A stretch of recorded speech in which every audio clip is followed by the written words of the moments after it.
Hi friends, ఈరోజు మీకు ఒక ఇంపార్టెంట్ టిప్ చెప్దామని వచ్చాను.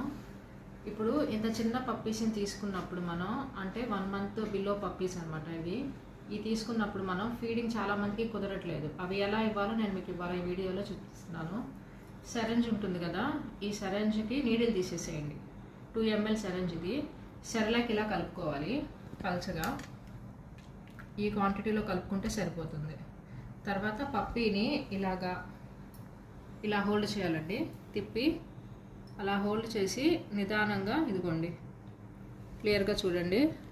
అట్లా లైట్గా, మరీ ఫోర్స్గా కాదు, స్లోగా అలా ఒత్తితే చూడండి అలా చక్కగా తింటుందో.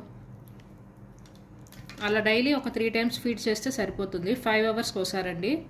మరీ ఎక్కువసేపు అయినా డీహైడ్రేట్ అయిపోతుంది. 5 hours ఒకసారి ఫీడ్ చేస్తే సరిపోతుంది. దానంతట అది తినేంతవరకు, సెల్ఫ్ ఫీడింగ్ తీసుకునేంతవరకు మనం ఇలా పెట్టుకుంటే పప్పీస్ చాలా హెల్తీగా ఉంటాయి. మోషన్స్ కానీ వాంతింగ్స్ లాంటివి కానీ ఏమీ ఉండవు. So take care of this little cute tiny puppies friends.